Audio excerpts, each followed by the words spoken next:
if you like, in order for that sovereign to then protect them. Do you accept this, yeah? Now, this transition from the state of nature to a social contract is the most, if you don't have it, my question to you is, what do you then have? So, for example, if you have a state of nature, right, and you don't have a social contract, this is my question.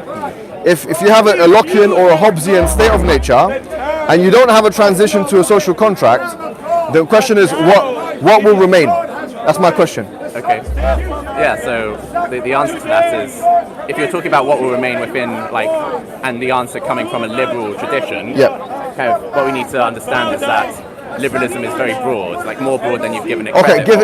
Give me. I'll just read something that will justify my point. All right, fine. You can read it. Okay. But do you understand the question? But because we don't want to disrupt the discussion.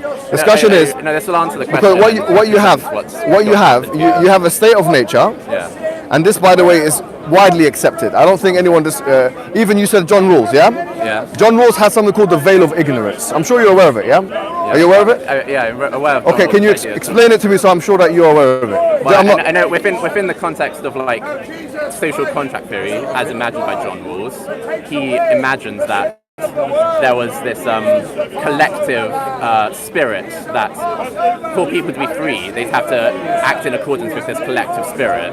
And so that was his idea of liberal, what it meant to be free. And so his social contracts were imagined acting in accordance with this collective spirit. Right, so, but you're talking about social contract. He's quite a liberal. No. So John Rawls, his veil of ignorance, there's two main things about it, because you said John Rawls, right? Yeah. And you're right to say that there was a development of liberalism from John Locke to John Rawls. Yeah. And in universities now, John Rawls is probably the last people do PhDs on. He's probably the last kind of major scholar contributor to the liberal tradition. Major one, right? After him, you don't have anyone of his caliber whatsoever. Yeah. So, but the veil of ignorance is something a little bit more technical than what you've described, right? So he basically asks people to imagine that if you come out of the situation that we're in with all of its inequalities, and we imagine we ask the question, what would be the most fair society, such that if we were to be positioned back into society, basically the person with who's dealt the worst cards, if you like, were to be given the best deal. Yeah, and he gives different names to different principles and so on. But the point I'm making is, they all start from this philosophical, kind of ontological, you could even say mythological, frankly, starting point, whereby there's some kind of thought experiment, there's some kind of description of nature which is not empirically justified. Yeah? So in other words, when John... can I explain what? No, let me explain. When John Locke, when he talked about the state of nature, and he talked about people fighting each other and having the right, for example, to protect their own selves in that state of nature, or when Thomas Hobbes talks about the evil state of nature, which was, by the way, represented in that book. What was that book called? It's what these GCSE students... it's called... what do they read? This... Lord of the Flies. Yes, thank you. Well done. Show my hand. Well done. Lord of the Flies. Yeah, it's represented in that because Lord of the Flies, William Golding. Yeah, he takes a Hobbesian approach to it.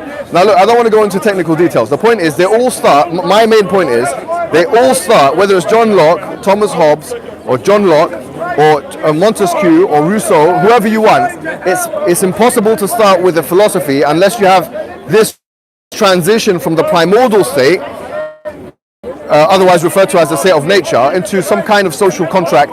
Would you agree with that? No, that's not the fundamental necessary part of it. So could you give me a counter example then? I'll justify my statement, and I'm going to read from the Stanford Encyclopedia of Philosophy, which is a peer-reviewed kind of online publication. It's well known. It's good. It's not bad. It's peer-reviewed. You're right. Wait a second. No problem. Take your time. But just to make sure that you understand the question, right? What I'm saying is, how do we become socially contracted? My proposition to you is that in liberal theory, it usually starts from a point of state of nature. Then there's some kind of transaction that occurs between those individuals that are free in a state of nature and a sovereign who they then cede the power to, right? That is referred to as a social contract. So I'm saying that the vast majority of liberal theorists up until John Rawls would subscribe to that kind of that kind of transaction, that kind of storyline they would have. Yeah, go on. All right. So, like the reason why this is too narrow a reading, and you presented too monolithic an understanding of liberalism, even classical liberalism. You've presented too monolithically. It's because so quoting from the Plato Stanford Encyclopedia of Philosophy. By definition, Maurice Cranston says, a liberal is a man who believes in liberty. Mill too argued that the burden of proof is supposed to be with those who are against liberty, who contend for any restriction or prohibition. The a priori assumption is in favour of freedom, and he said that in volume 21, page 262. Recent liberal thinkers, such as Joel Feinberg, Stanley Benn, and John Rawls agree. This might be called the fundamental liberal principle. Yes. Freedom is normatively basic, and so the onus of justification is on those who would use coercion to limit freedom. Yes. It follows from this that political authority and law must be justified as they limit the liberty of citizens. Consequently, a central question of liberal political theory is whether political authority can be justified, and if so, how. For this reason, social contract theory, as developed by Thomas Hobbes, John Locke, and Jean-Jacques Rousseau, and Immanuel Kant, is usually viewed as liberal, even though actual political prescriptions of, say, Hobbes and Rousseau have distinctly illiberal features, insofar as they take their starting point as a state of nature, in which humans are free and equal, and so argue that any limitation on this freedom and equality must be justified. The final relevant quote that needs to be read is... But by the way, what you just read there and what I said is almost identical, you know that? It's similar. Yeah, it is similar. So where's the refutation there? The refutation is that the most necessary a priori assumption. It's liberty. No doubt. That's the most. I've never. I agree. There are many thinkers within the liberal tradition. Didn't talk about social contract theories. Deal with that sort of idea. Those 2 points. Like, for example, someone like what's his name, Voltaire, for example. Okay. He never spoke about the social contract theory, but he's still a liberal thinker because he espouses in his book Democracy in is that Voltaire? No, Democracy in America. Okay. Yeah. There is discussion. No, not by Voltaire. Okay. This was written. Who wrote Democracy in America? It's written by. Is it by a founding father? Or? No, write it down. I forget the name of it. But there is. Voltaire does mention social contract, by the way. We can double check that. But going back to the point. Yeah, but no. Anyway, what you read there thing is that liberalism is also a tradition of conflicting ideas. James, we're not actually in disagreement. Okay, you need to give your audience that idea because otherwise, no problem. Otherwise, they're going to think that liberalism is just lost. I agree. Look, because I didn't say this. No, it is because what you went on to do in your video is that you kind of gave your account of the social contract, and you used it to say. Therefore, once there is a social contract, any law is valid. And then you said, except for, like, the state can't infringe on property rights. And this is explicitly something from Hobbes. From Locke. Because, for example, Rousseau would have a totally different idea of the purview of the social contract. And so, like, when you give your viewers that idea, they're thinking, oh yeah, liberalism is only about property you have to allow this to be a two-way discussion. You did speak a little bit when you were talking about the social contract as well. Can I come back? If you agree that you've given too monolithic a representation of liberalism, do you mind if I come back? Then that's one of the important things that I needed James, to you have to allow it to be two ways. That's one point that I've made. That's that. Okay, is it my turn? Yeah. James, let's keep it pleasant because otherwise, if we're just talking over each other, it's not going to work, right? Okay, but I didn't try and interrupt you when you were talking, so... Okay, let's talk. Fine. So here, I agree with a lot of what you said. What you read out there basically was it was amazing how it actually represents... If people rewind what I said and listen to what you said, they'll find that about 80% of what I said was what you read, right? The state of nature and all that kind of... I mean, you're actually validating what I'm saying, right? You are. Now the point is that I made, and if you look back on the video footage, you'll hear me saying this again, is that the standard understanding of liberal theory is that you start with a state of nature, and then there's a transaction that's made, usually referred to as a social contract, and that gives legitimacy to the sovereign, right? That is what Rousseau said, that is what Locke said, that is what Thomas Hobbes said. Now if you don't have that social contract, then the sovereign doesn't have legitimacy, doesn't have a mandate. The a priori assumption that you mentioned, yeah, I didn't disagree with that. Locke said that himself. He said that there's only one or two things, literally, that you can have a right to protect. One of them was property. So he had that a priori assumption himself, right? Which is the a priori assumption of freedom in the first instance. Now, the reason why I was making this point to you, and this is just to cut to the chase, because there's a lot of technicalities here and a lot of people will be lost, right? You agree and I agree that, you know, liberalism is more than just John Locke and John Stuart Mill and Rousseau and all those names I mentioned. I use them as additional as supplementary evidence. I can't stand here and start mentioning 30 or 40 names. It's impossible, right? It's not an essay I'm writing, it's a conversation I'm having. Okay, now that's point number one. Number two is, the point I'm making is that there's a similarity. This is my main argument, all right? The reason why we had this discussion in the first place is to show you that the dominant ethic here in the West, which is liberalism, and social liberalism in particular, there is conceivable within the framework of social liberalism that you can have, yes, situations whereby, for example, slavery can exist. You can have situations and legitimized through the social contract. You can have situation where, for example, the death penalty can be given. In certain contexts, treason laws can be put in place, which, by the way, I'm saying are, for all intents and purposes, the same kind of laws that you criticize regularly as a Western liberal. Not yourself, but maybe you. I don't watch your videos. I watch the ones that me and you are in only. Yeah. So no, I'm not. Right. So no. Yeah. It's just a review. But what I'm saying is, it's as conceivable through a liberal social contract understanding, a contractarian understanding, that those laws, which are like, for example, death penalty for non-allegiance to a state, or even cutting hands off for amputation. I mean, it's not inconceivable that a liberal state can allow that within its paradigm. Just as it's not inconceivable, of course, within the Islamic state for the same thing to be allowed.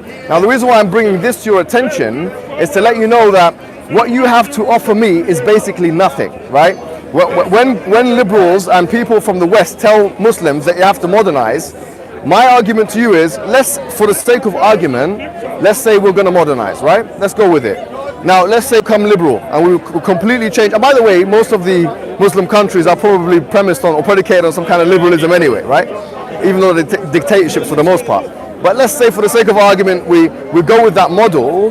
My point is, what really is going to change? A dictator, or let's just say a sovereign, or a leader of some sort, if he ceded that power, he can decide to have Sharia law, right? Literally all the punitive laws of Sharia law within a liberal framework, and that can be legitimized through the social contract. That's my argument. So what I'm saying is, you basically have nothing to offer me, right? And you can't say on liberalism, this is my argument, secondary point, you cannot say you can't have a sanctimony on liberalism. You can't say, well, cutting the hand of the thief is wrong. Or, for example, the punishment of death penalty is wrong. Because why? It's conceivable through your system as well. That's all it is. So my argument is, you have nothing to offer us, and what you're criticizing us of, in principle, is possible in a liberal state. That's my argument. And unless you can unlock those principles and say that contract theory doesn't exist, then that's going to be a checkmate and a bottom line, really, I believe. Okay. I'm glad that you tried to make that argument. Okay. Yeah. So going back to just the one that we almost finished with before, kind of as part of our agreement that liberalism is a broad tradition with often contradictory ideas between one liberal philosopher and another liberal philosopher. It is therefore invalid for you to have said, as you did in your video, that one of the fundamental pillars, one of the pillars of liberalism, is what you represented of the social contract theory. Because for one thing, the social contract theory that you represented was just John Locke's, like the social Thomas Hobbes, Rousseau, and Montesquieu. No, because Rousseau's social contract theory would be very different to what you represented. Because, for example, why? Why? Because you said that one of the things that social contract theory couldn't be used to justify violating would be property rights, whereas Rousseau would totally disagree. Okay, right. From that perspective, but I'm saying more rights are taken away. So you need to. So that's a minor point. That's not really. No, it isn't. Yeah. No, it's an important point, because people are going to come away with this idea of like, oh, liberalism, it's so monolithic, it's so simple. All right, so I think you've done a good job, and we've showed the people that it's not monolithic. Yeah, we accept exactly. that liberalism is a broad tradition that spans for more than 300 years. Yeah. or maybe even 300 years.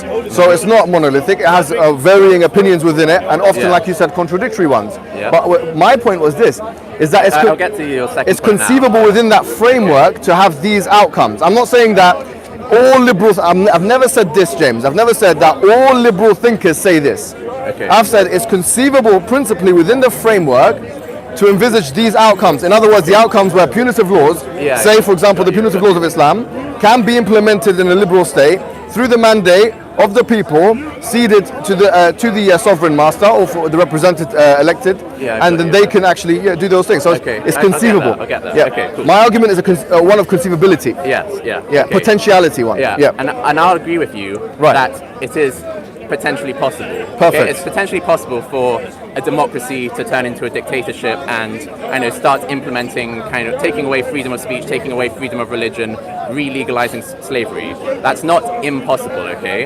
However, no, but not democracy. Democracy is different. This isn't an argument. Democracy is a different ideology, by the way.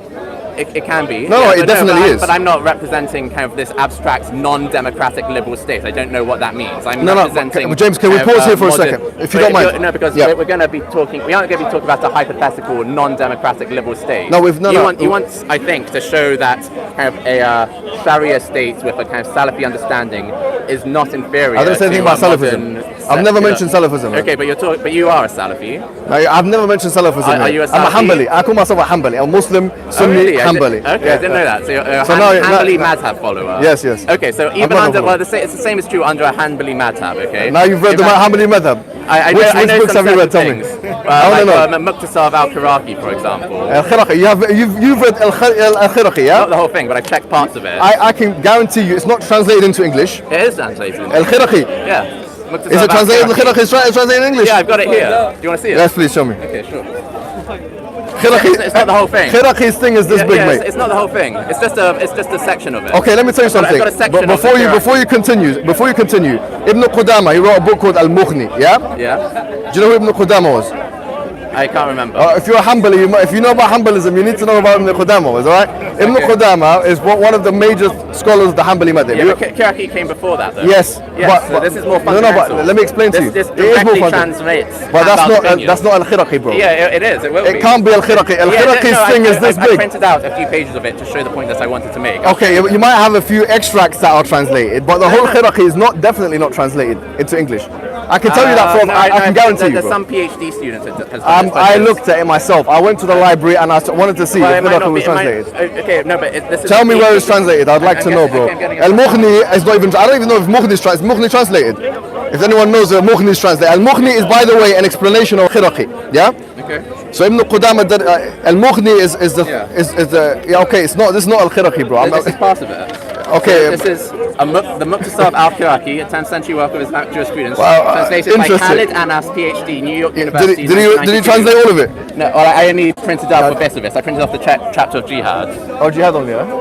yeah, because it's important. All right, fine. But if they got a PhD guy from New York that done it, that's interesting. I'll look into it. But Al-Khiraqi's book is not a serious thing. Let's not get into the Hanbali madhab. Let's not get down there. So because. But I'm telling you haven't touched Al-Khiraqi. What do you mean I haven't touched it? No. That's an English translation. I'm telling you. So it must be wrong, right? No. Al-Khiraqi is such a big book that in order to cover that, you need a lifetime. Yeah, and that's why Ibn Qudama, when he wrote the book called Al-Mughni, his discussion of Al-Mughni was in reference to Al-Khiraqi's book. Yeah. Mughni itself is a massive book that I'm sure you haven't read. There's no way you've read it. And by the way, you can never read that book. Yeah, because you need to read 3 books before that book. You need to Umdat al-Fiqh, Al-Kafi, Muqna'. There's 3 books that come before Al-Mughni. So in other words, for someone like, sorry to say, because we need to be honest and intellectually honest. Yeah. For you to approach Al-Khiraqi, you have to have read 3 books in between, which is at least to get an understanding what's going on. No, you're trying to make it seem Al-Kafi. like No. This isn't true, man. It's not true. Yeah, because Khiraqi, it's not true. Because like the Khiraqi, he quotes Ibn Hanbal's opinions. You don't need to No. to understand. Let me if explain. Ibn Hanbal says that sea I don't campaigns are superior to land campaigns, I don't want that to. speaks for itself. Let me tell you, Khiraqi, you can understand Khiraqi without understanding. I know you can't. Yeah, No, you can't. Maybe not in whole, but certainly You will not can read parts understand. of it. It's like a doctor. Let me tell you what it's like. Well, seriously, sorry to say. No, James. I have to be honest with you. No, I'll be honest with you. It's like someone who's going into medical school, yeah, and he goes straight to 4th year trying to read the books of the doctors. It's not like that. It's exactly like that. No, it isn't. Because, Bro, come on, please. Because these books, they're accessible. Al-Khiraqi is not accessible. Al-Khiraqi is rocket science. Al-Khiraqi. No, it isn't. It's just a collection of rulings. No, it's not a collection of rulings. Bro, I'm telling you, man. It transmits Ibn Hanbal's opinion. Ibn Hanbal gives his opinion on something. And is it one opinion? In general? No, it's never one opinion. Bro, look at Al-Mukhni, man. Don't pretend you know, man. James, please. Only quotes Ibn Hanbal's opinion. James, listen to me, yeah?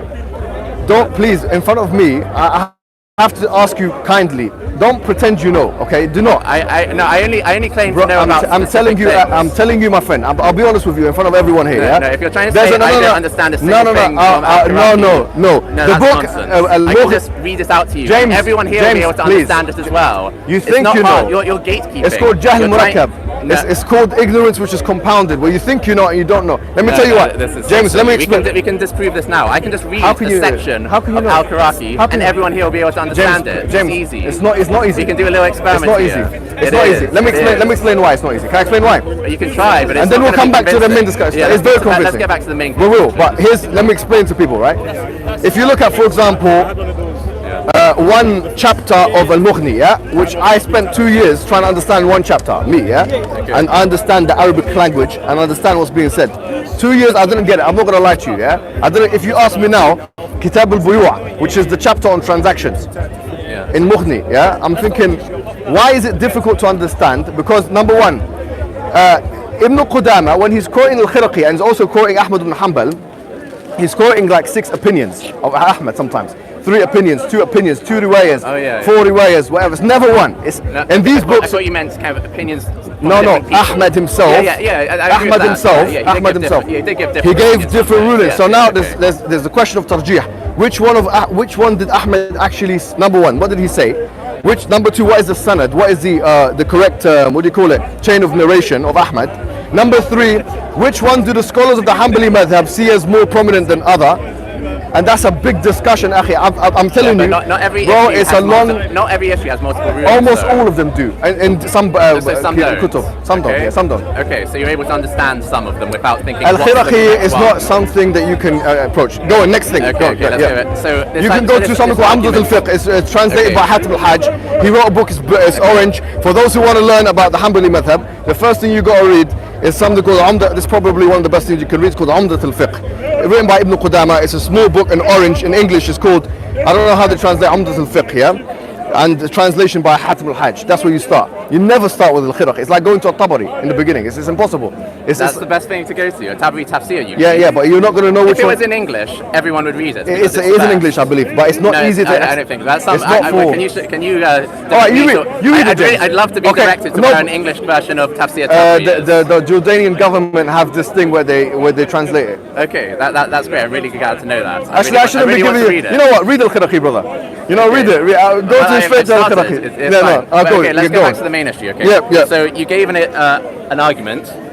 Which is that kind of, is it possible for a kind of liberal democracy, a liberal kind of modern society to end up taking away freedom of speech, freedom of religion, and reintroducing slavery? Through the social contract. I'm going to say it is possible. Right. But that isn't an argument for a Sharia society being any better. I'm not saying a better or worse. Because you need to compare the two. I agree, and James. It is more likely. James, I agree. It is more likely for those things to happen under a Sharia society. For 2 reasons. One, because when you have an absolute ruler like a caliph, it is much easier for that one person to become, malevolent and a dictator and an oppressor than it is for an entire democracy to start oppressing its people. Because in order for one person... You're conflating with terms, bro. No, let me finish. Democracy or liberal? I mean, they're 2 different things. Today, they always go hand in hand. No, they don't. But they do. No, they don't. Okay, what is a liberal society that's not a democracy? Hitler's, for example, Hitler's one was Hitler's 1933 reign represented a democratic society which was not liberal. Okay, and well, we're not here to defend. No, I'm not saying you're here to defend it. You gave me an example. I'm giving you one. Okay, the point is, you can have illiberal democracies and democratic tyrannies. Yeah. Okay, so therefore the two don't always go hand in hand. We need to continue the comparison though with a Sharia Do you state. understand this point? I do, but it's still important to make this point though, which is that kind of one, it is more likely for an absolute ruler like a caliph to. So now you're making an. So wait a minute. No, don't interrupt me. Because I let you kind of do a full point. Okay, so one is that a democracy of a group of people where there are checks and balances to power and an independent judiciary is much less likely to become malevolent and dictatorial and oppressive than a single absolute ruler, because absolute power corrupts absolutely, and there's only one person and he holds all the power. No doubt. Secondly, okay, go on. Secondly, in a Sharia state to begin with, it is much more likely that freedom of speech will be taken away, that freedom of religion will be taken away, and that slavery will be reintroduced, because a Sharia society, especially under kind of Hanbali madhab, and especially under especially under classical Hanbali law, would say that slavery is legal. And you know that from the 5 pages you got from legal. If you're going to try and claim that slavery is illegal under Hanbalism, then you're just going to make you're going to kind of undermine your own credibility here. So slavery is illegal under, and we'll talk about slavery as another issue. And so all these things that could potentially happen to make a liberal society unpleasant are much more likely to happen under a Sharia society with a caliph. So this argument against liberalism doesn't work because it applies more. James, you've agreed. Applies more to kind of your society. James, thank you. Your solution has more of the problems that you're pointing to the other side. No problem. First of all, my argument was never one of morality. Yes, it was. I always made this clear. It was always one of conceivability and potentiality. So I never said that. My argument here is not Sharia is better than liberalism, or liberalism is worse than Sharia. My argument was always that it's conceivable, just as it's conceivable in an Islamic state that you can have these powers that are ceded to the authority, and then they enact, for example, the death penalty, cutting off hands, or whatever. Those exact punitive laws are conceivable in a social contract understanding of liberalism. You capitulated to that. You said you agreed with that. Yeah. But it's less likely to happen. No, now you make it. So that's the probability. But no. But you're saying like one could happen, one could happen. Before the other is 5 times more likely to happen. Then that's the bigger problem. I have let you say your thing. But what I'm saying to you is that this was an abstract. First of all, perfect. Right now, we actually agree, James. Yes. Yes. Let's stick with this agreement because it's perfect. You come to my way, I come to your way. We might see each other agreeing the whole way through. You don't know. Sometimes in Speaker's Corner you have miracles like that, right? So on the first point, we actually agree that you're saying, fine, it's potential and it's conceivable in the liberal framework, and it's conceivable in the Islamic framework. Done. Okay, so we both agree on that point. My secondary point was, therefore, introducing a new system does nothing in terms of the conceivability. Now, the point is this. The point you said about the independent judiciary, there is a problem with that, because in an Islamic state you do have an independent judiciary, and that's well known because you have the Khulafa Rashidin al-Mahdiyin, the major Khulafa who are tried by the judiciary, like Ali ibn Abi Talib, for example. A famous story of him being tried against a Jewish man, and then the Jewish man, you know the story. I'm not sure if basically Ali ibn Abi Talib came, and the judge was being a bit more friendly with Ali, using his nickname, and Ali was very infuriated by this and said, why don't you call him by his nickname as well, the Jewish man that he was against in court.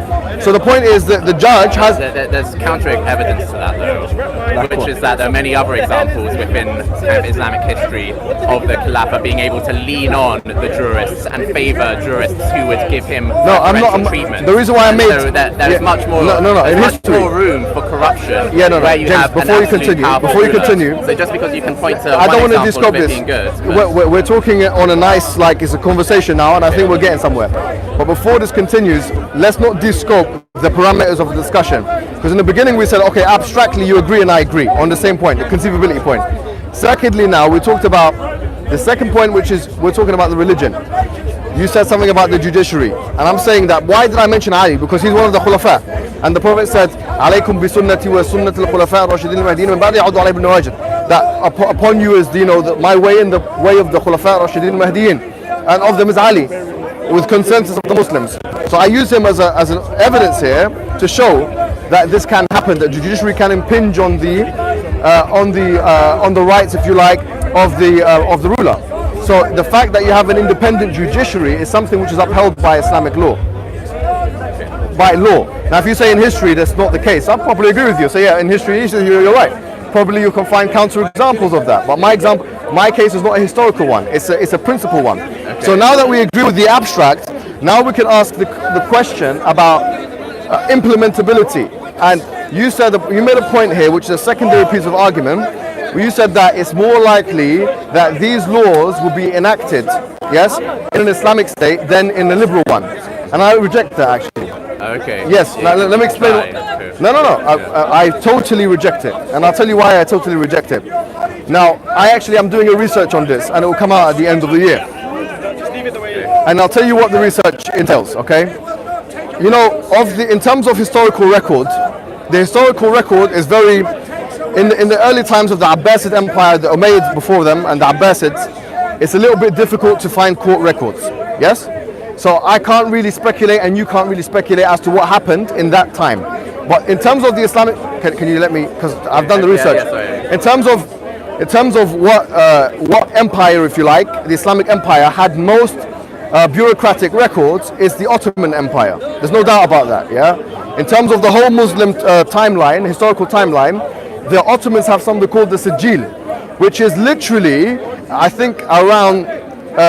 The early 1600s, to be fair, or the late 1500s, there was clear records of all of the court cases, including the punitive laws that were done. So in other words, we know how many times in 100 years, for example, from say 1530 to 1630, that, for instance, the death penalty was given. We know how many times that the apostasy law was enacted. We know how many times that, for instance, that someone had their hand cut off. And those things are in records in Istanbul, and they can be accessed for researchers like yourself. If you want to go and research them, you can do it. And we also know, by the way, and this is my point of comparison, we also know, ever since 1776, when America became, obviously, independent and so on, the time in which America became independent, we know how many times they have used Article 3 of the Constitution, which is the treason law, which, by the way, is identical to the apostasy law. And I'll explain why it's identical. I'll explain. Okay, try. No, it's 100% identical, right? And by the way, I'll give you two pieces of evidence and you will have no comeback on this one. Okay. And you know, it's not about comeback. You will agree with me. You will actually agree with me. The so-called apostasy law in the Islamic State is equivalent to the treason law in America that still stands till this day and is part of the Constitution, right? And why is that the case? Because it's talking about non-allegiance to a state. They define it, the Americans define it in a certain way, and in Islamic empires they defined it in a certain way. And there are certain things that if you do, that you could be killed in America till this day in certain states. And certain things in the Ottoman Empire, as an example, that if you did, you could be killed because of treason. Literally, it was treason. No, this was Islamic. They were Hanafis, and they were basing it on quite strictly on the juristic opinions or jurisprudential opinions of the Hanafi madhab. So what I'm saying is, if you look at the data, which is something I've started to do, but I'm going to start doing more because it's actually a lot of data. It's not an easy research to do, but you have to look at it because it's actually in Ottoman Turkish. It's not even the Turkish language of today. Yeah, it's a different language. If you look at the data, you will find, yeah, and this is something we can't verify either of us now, that if you look, for example, in the period of time after World War II, in America, 1945 onwards, and you compare that with the period of time, for example, in the Ottoman Empire, you'll find that the treason law was enacted more in the United States of America than it was enacted in Ottoman Islamic Empire. And the reason why is because after World War II, you had Japanese people that were killed over the treason law because they were seen as treacherous to the American state. And that you have at least 6 or 7 cases, some of which got away with it and some of which were actually killed because of the treason law in America. Now, why do I say it's identical? It's identical because the Prophet Muhammad sallallahu alaihi wasallam in a hadith, which is narrated in Bukhari, in Kitab al-Shurut, listen to this very carefully, it's very important. Kitab al-Shurut, which is the book of conditions, where it's one of the biggest hadiths in all of Bukhari. He's having a discussion with one of the people, right? And what he says is, one of the conditions of the treaty that they have to do between the pagan Arabs, Muslims, is that he says, if anyone becomes an apostate from the religion, listen to this carefully, right? This was the condition of who? Of the pagan Arab. He said, if anyone becomes an apostate from the religion, bring them back to us. Now the Prophet Muhammad, he agreed to those terms. Listen carefully, he agreed to those terms, which means it's absolutely conceivable to imagine a state of affairs from Islamic jurisprudence where someone can become an apostate and no consequences will be put on them whatsoever. And the same is the case with Hudayfa when he had the list of munafiqun. They were people that were not Muslim for all intents and purposes. They were not believers, and there was nothing that was done to them. So there were lots of examples of that. Now the point is, when is it that those individuals will be given the death penalty? That's the question, right? And the answer to that question is when there is a social contract, the same kind of social contract that exists in liberal states and still exists in America to this day, and there seems to be some kind of rupturing of that social contract. It's connected to the contract between the Hakim and Mahkum, or the leader, and those who are being ruled over. Just like in America, the same kind of dynamic exists. Now, Black John Gray says, in his book Black Mass, he says that, now the reason why we have different conceptions right now is because of the fact that, liberalism is shrouded with the jargon of social sciences. So when we say, for example, treason and treachery and constitutional rights and so on, you're already thinking of different kinds of connotations and imageries in your mind. But when I say apostasy and but so what I'm saying, for all intents and purposes, the law is the same kind of law. There might be different requirements in terms of, okay, what's the threshold that must be reached? But in terms of implementability, I'm actually making the argument that it's more implementable and has been historically more implementable in America in that time period that we're talking about, say for example from 1945 to 1975, than in Ottoman Empire. Okay. That's my argument. Okay, cool. So the first thing before you start making kind of this current argument is you just finished off the idea of the independent judiciary, and so you claimed that you gave an example of the judiciary acting in a genuinely independent manner. Yes. Okay. And so what I'd say was, like, while it is feasible for there to be an independent judiciary, you might be able to say, like, oh, this is what the Islamic ideal would be. The fact is that it is not robust and it is not pragmatic. It is an idealistic vision, because if you actually look at history, where you have a absolute ruler, a caliph, historically that has been easy for them to exert their power to favor a particular school, particular set of scholars. It is easy for them to imprison scholars, imprison duelists. So like so saying, oh no, but we have an independent judiciary too. Like you have a weak independent judiciary, I made a principle argument. Liberal democracy has a strong independent so judiciary. So go back to the discussion on on apostasy. Yeah. Like there are several things that are kind of wrong with what you've said. Okay, because you've presented this idea that apostasy is totally equivalent to just treason. Like it's just treason, and you've given evidence, but you're also going against the understanding of the actual Muslim scholars when they wrote those apostasy laws. Like who? Like any of the four madhabs. Let's be specific. Position.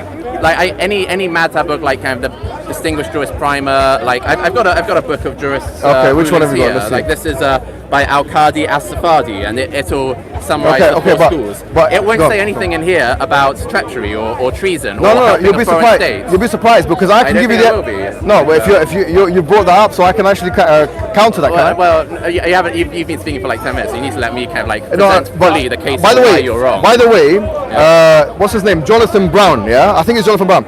In the Yaqeen Institute, he's actually done a whole. I think it's him. Yeah, but he's a dishonest person. Well, that's your opinion. He twists the evidence so badly. Right. He's he's done a good. Can I explain? Don't go to him. No, he's done a good. Turn out badly. On this the Yaqeen Institute is rubbish. No problem. That's just subjective. But what I'm saying to you, can easily be proven. They publish absolute garbage. James, no, can I come back? The thing is, James, allow me to come back. It is still kind of my turn to like present James, your. Please. What? I just want to say one point, and then you can say. Okay, make one point. Okay, quickly. He made an article, and the reason why I brought this up is because it actually has in it counter examples of what you've mentioned. So he's put in that article, I think it's called Apostasy in Islam, so you can Google it, right? And he has a paragraph dedicated to where it was called tabweeb in the Arabic language, where fuqaha or jurists have basically where they have put the apostasy law in terms of under what heading.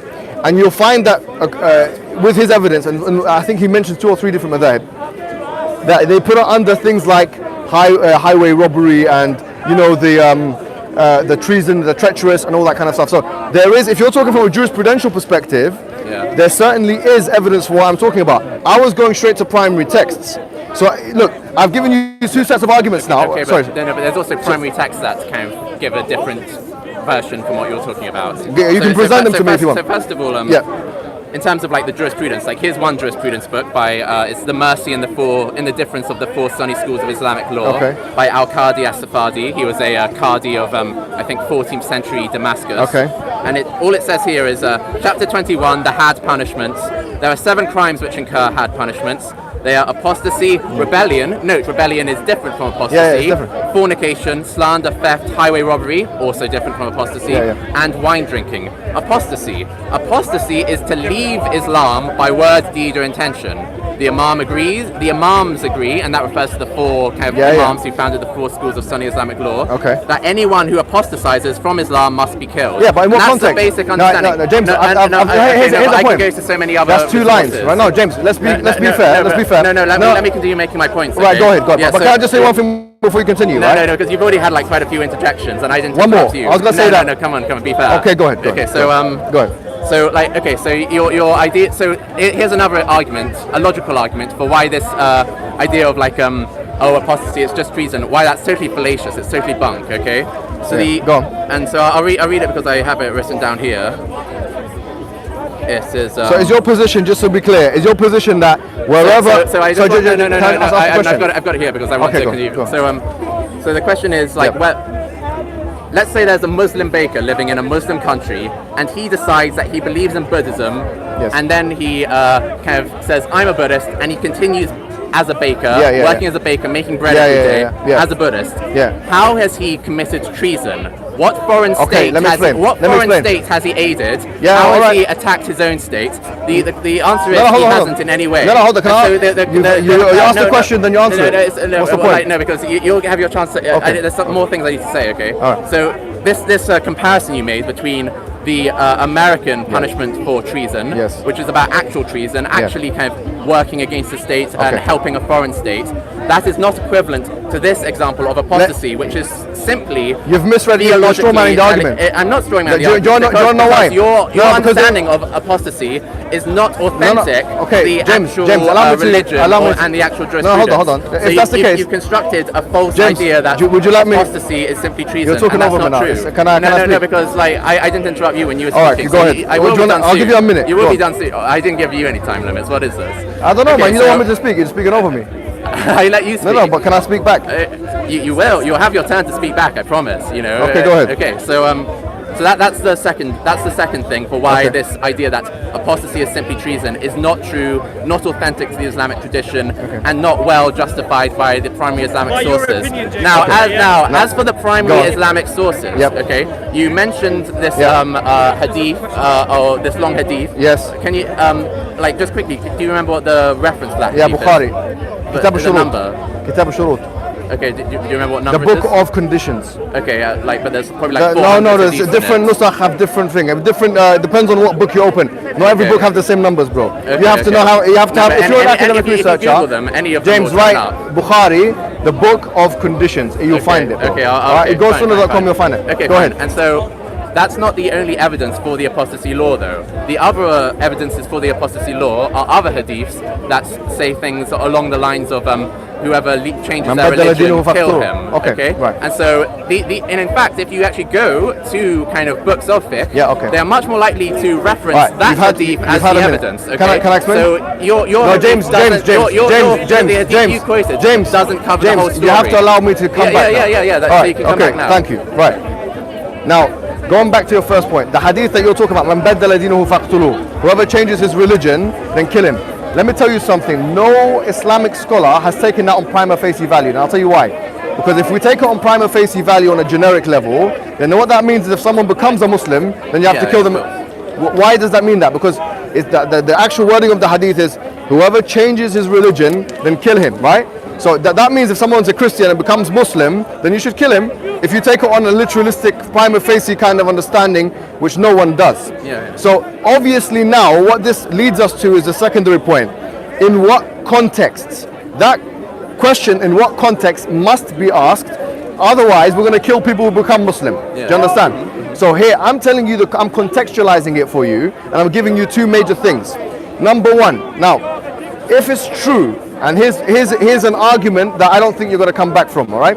If it's true that the traditionalist jurisprudential understanding of someone changing their religion is generic in every place and every time and is not linked to a social contract, that would mean to say that there should be an abundance of fatwa from all kinds of centers of the Islamic world saying that people in the West, for example, who are non-Muslim, who are Muslim before, should be killed. I'm not making an argument. So don't okay, worry. perfect. All right, so we agree then, because here this is exactly perfect, right? But you hold on. say therefore it must No, James. No, what you've just done there is you've agreed with me on a critical point. Because if you're saying to me that it's not to do with the change of belief, but to do with the change of belief publicly in a certain context where there's a social contract, then what have we said? I don't agree with all those statements. No, but this is what it is, because if it wasn't like that, then if someone was a Muslim in this country, like we have many ex-Muslims, yes, they come to the park, what would be the ruling of them? That we have to catch them and kill them? But no one has ever made that fatwa. Yeah, I know I'm talking about Salman Rushdie, that's a blasphemy law thing, yeah? Different mas'ala altogether. I'm talking about if this was generic, and it's not generic. And that's why I gave you that counter example in Kitab al-Shurut, where the Prophet Muhammad sallallahu alaihi wasallam, he said, he made a condition with the people of Quraysh. They said to him, will you, if they become disbelievers, will you bring them back to us? And he agreed to that term and condition, which shows that there is a degree of malleability in the ruling, and it's not one size fits all. Number two, and this is very important, my argument was never, and this is why I believe you did strawman the argument.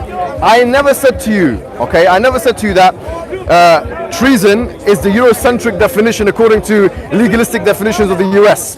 That's an anachronistic way of reasoning. I said, in essence, what does it entail? Treason entails non-allegiance, a public non-allegiance to a state.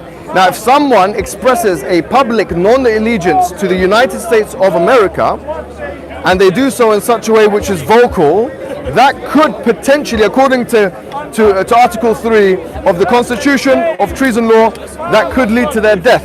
And by the way, in terms of implementability, America has the worst track record. Look at what they've done to, for example, Anwar al-Awlaqi's son. His name is Abd al-Rahman al-Awlaqi, yeah? Who was a boy, a young boy, who they feared would grow up and be radicalized, and they did a drone attack on him and killed him. There was no trial involved in that.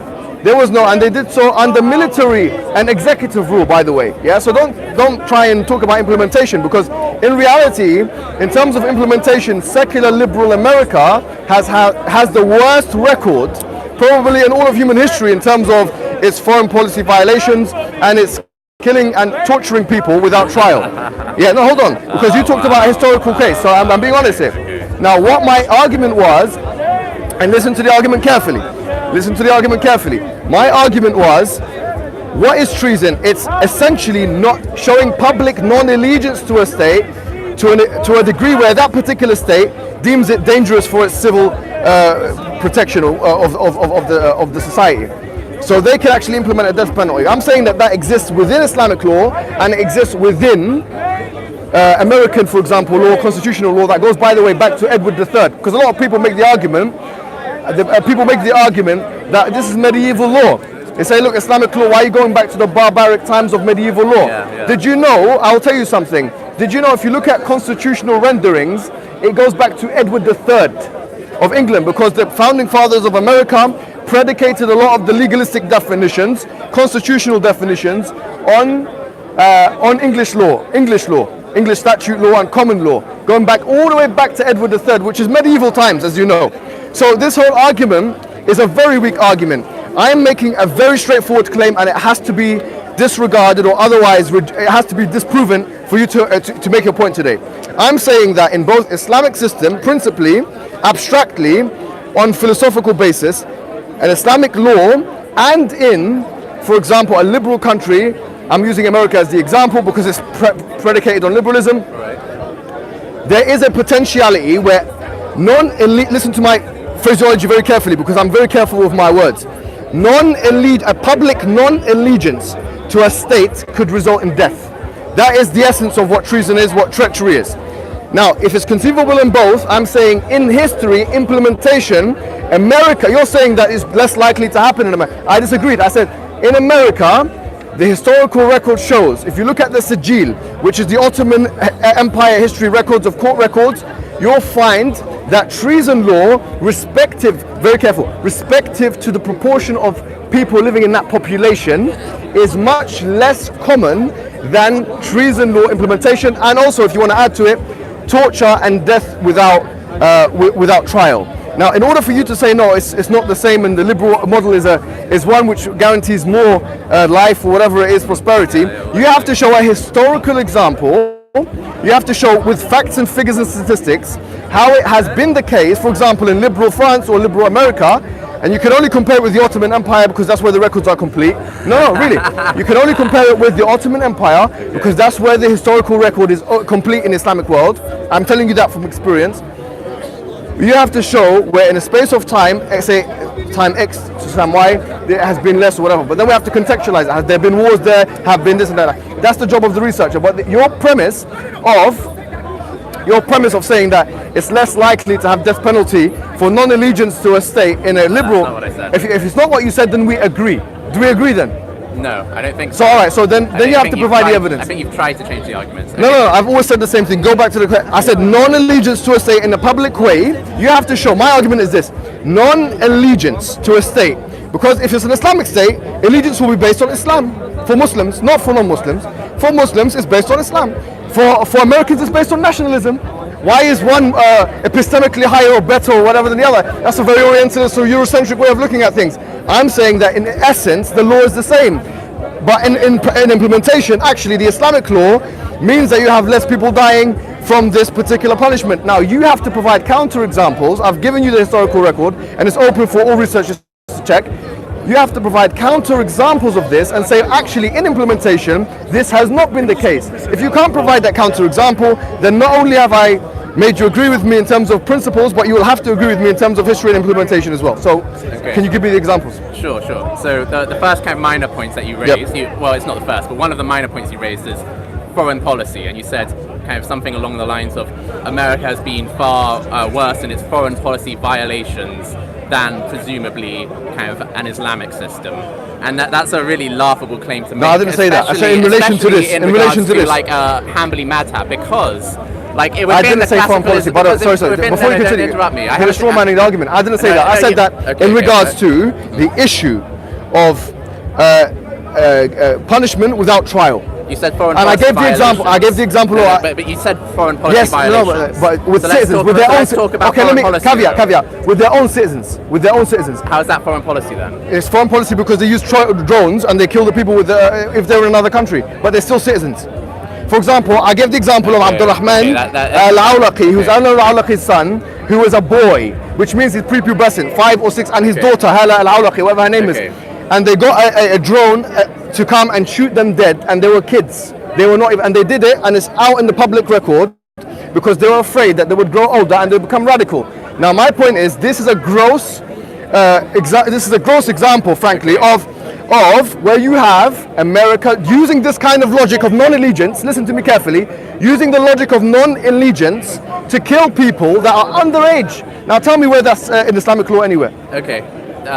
You're not allowed to kill kind of children in Islamic law. There you law. have it. So however, there are other kind of far more obvious examples of foreign policy, what we would call crimes or violations. Namely, the fact that within the classical Islam, namely from within the fact that you don't want me to say this, but I'm still going to say it. James, namely, from from it's not a fallacy.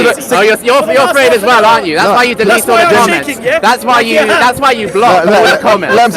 But just stick to the argument. Don't go to the point. No. It's within the argument because you did raise foreign policy. Okay. No, I said to their own citizens. No, you're going to keep on interrupting me because you're so scared of this point. The fact is, within Islamic foreign policy, the conception is that there is Dar al-Islam and Dar al-Harb. There is the land of Islam and the land of war. Okay. And so by default, like an Islamic legal system would understand within the classical tradition that they are at war with the whole world. Okay, No. that is the case. That is the case.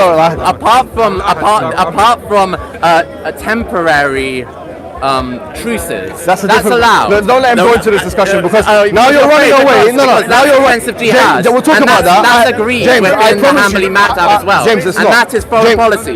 You wanted to talk about foreign policy. Talk about apostasy. You wanted to talk about foreign policy, and you mentioned foreign policy. I'm talking about apostasy. I'm going to get to apostasy. Don't worry. Yes, please. So you need to compare the foreign policy of offensive jihad against the whole non-Muslim world, apart from temporary truces. According to which school? According to all of them. Yeah, all of them. You're lying. Yeah, no, I'm not lying. lying. No, you don't know anything. You're weak. You're too weak to have this conversation with me. You're okay, but you're not good enough. You're not good enough. You're not good enough. No, I'm dealing with him right now. Are you scared? Okay. I'm going to use. He's running away from the question. I'm not going to get to your question. Are you scared? No, you get apostasy thing. Are you scared? So one system, the Islamic system, believes in declaring war against the whole world. Fine, listen. And then America doesn't believe in that. Okay. Now, as for He gets paid for lying. now he's He's a paid liar. Stick to the argument.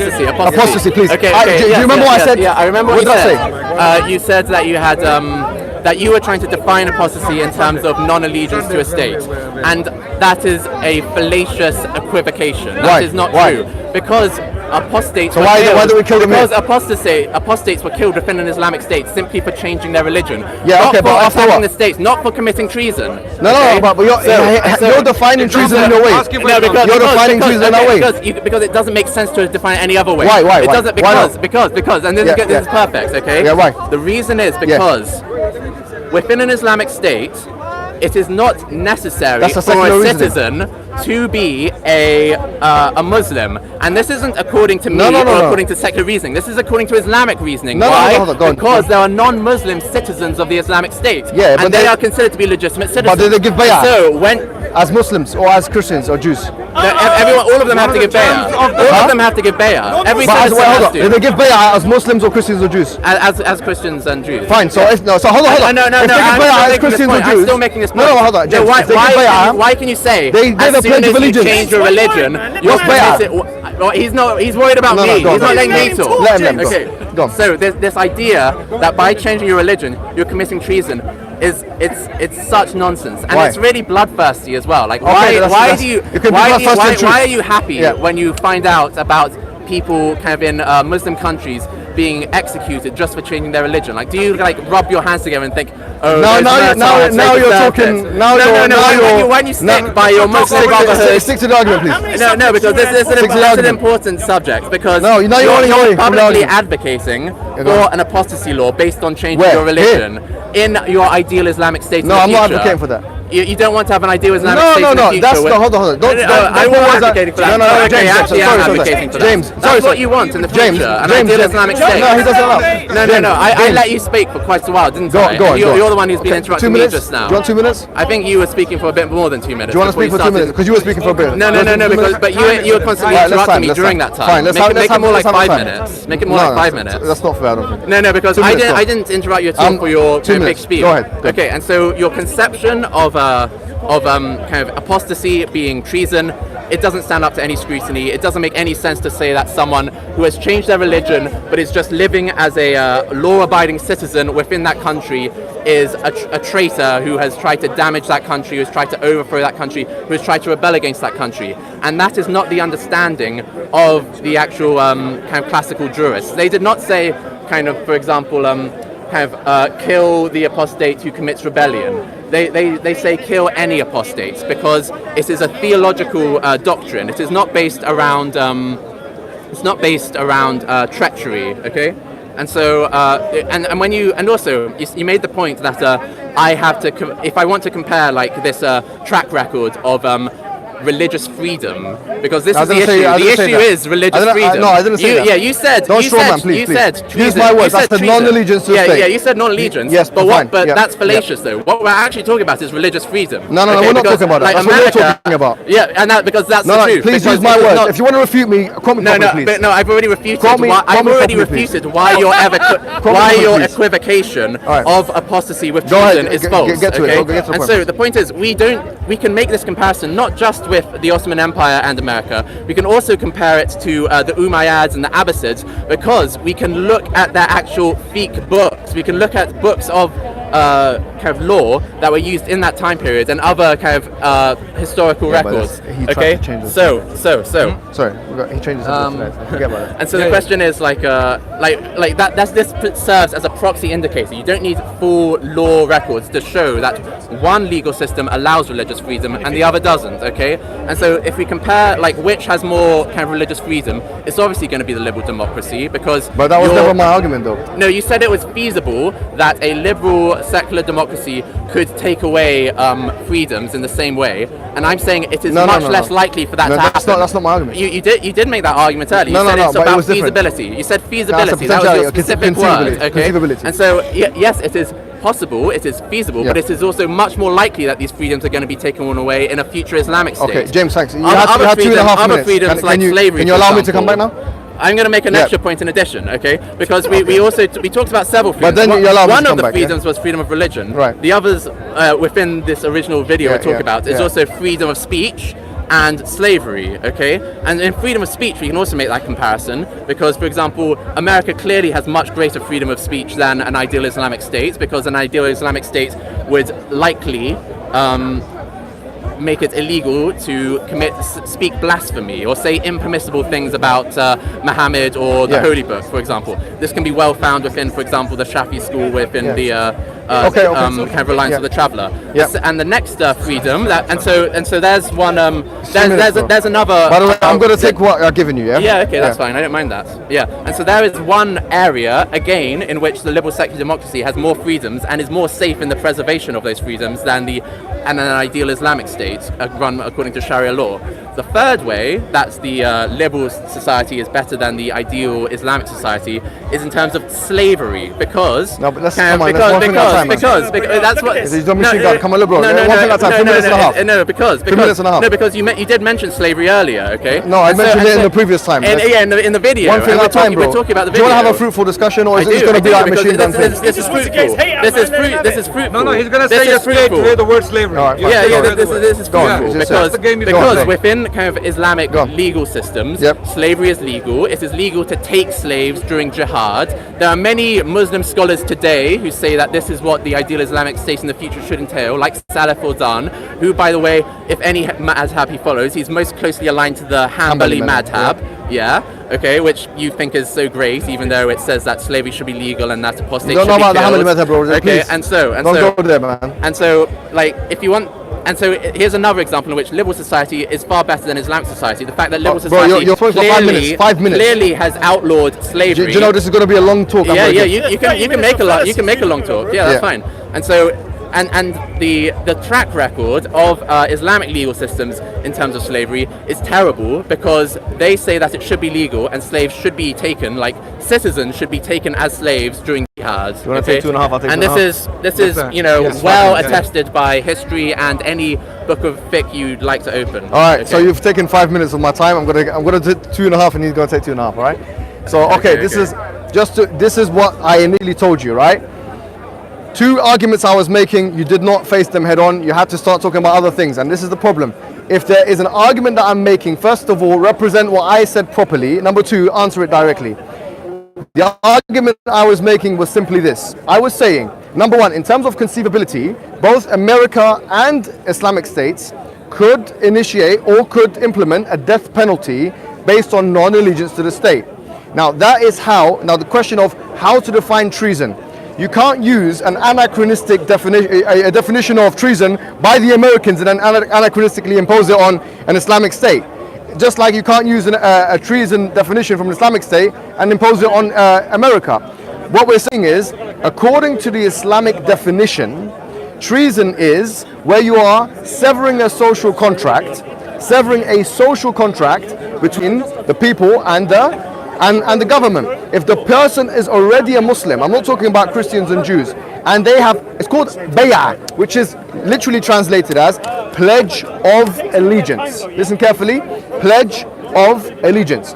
If they have initiated a public pledge of allegiance, and they have therefore predicated their existence in a public space, in a social environment, on such pledge of allegiance, and they rupture it in a public sphere, then it has exactly the same effect as someone who commits treason by, for example, disavowing themselves or disconnecting themselves or rupturing themselves away from the social contract, which on an American model is predicated on nationalism and secularism.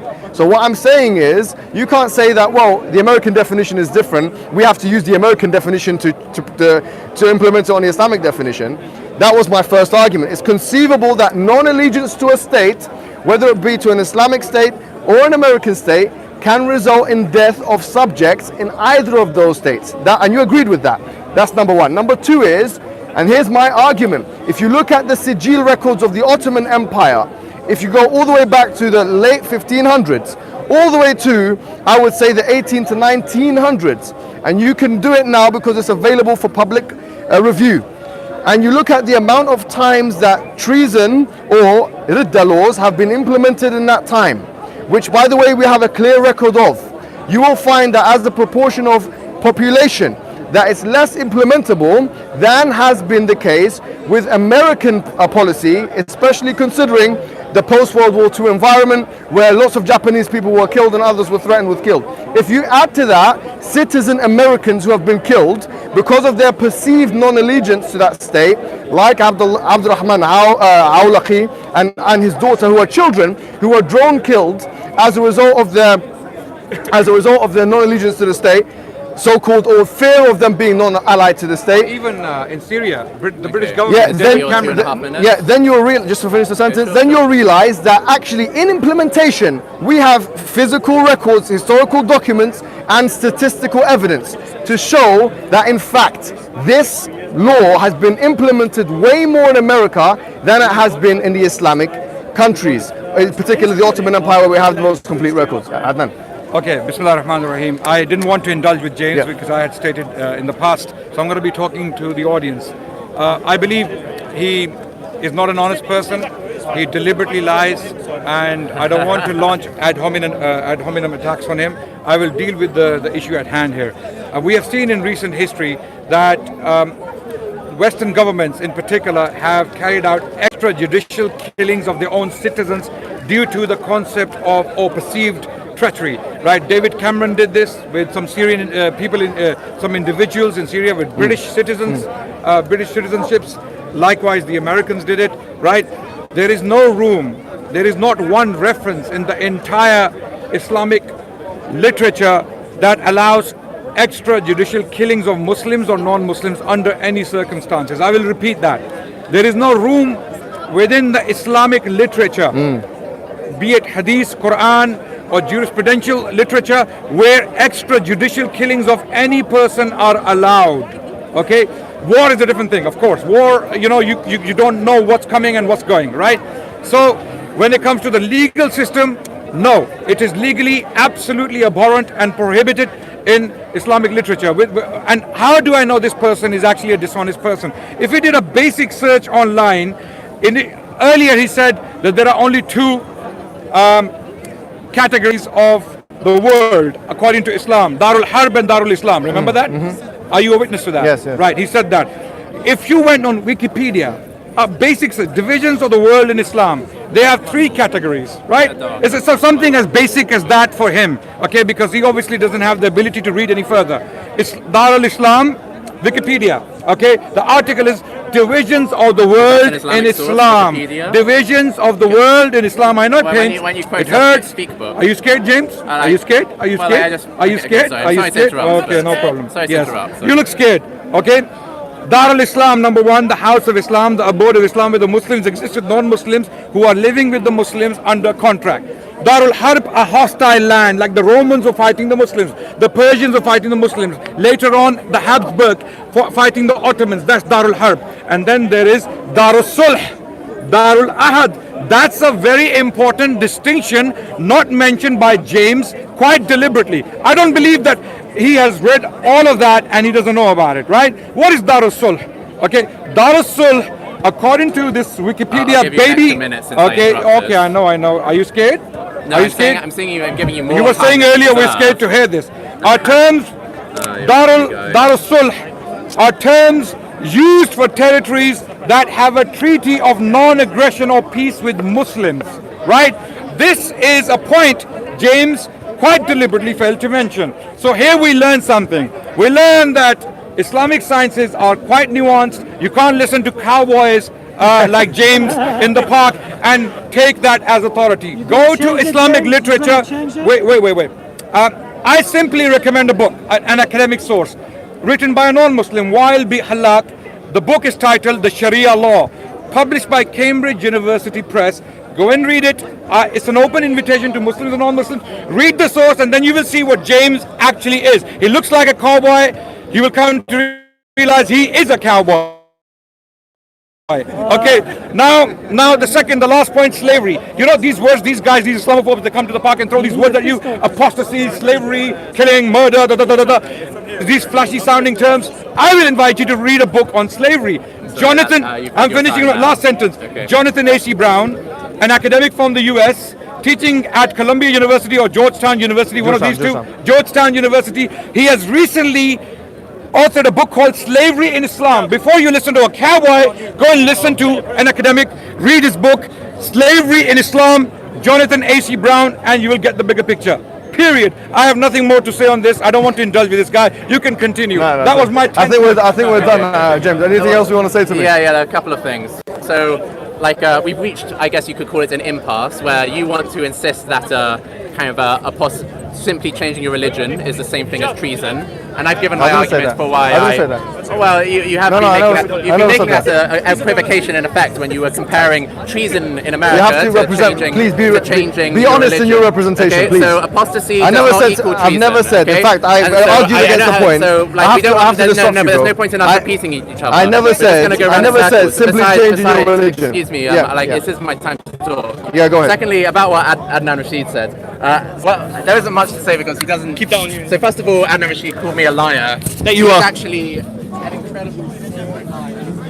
Right guys, so that was like about an hour of fallacies. The rest of it will be uploaded online inshallah in better quality. Jazak Allah Khair. Assalamu alaikum wa rahmatullahi wa barakatuh. It's being recorded here. There's a lot more talks going on, bros. And that is being recorded for you.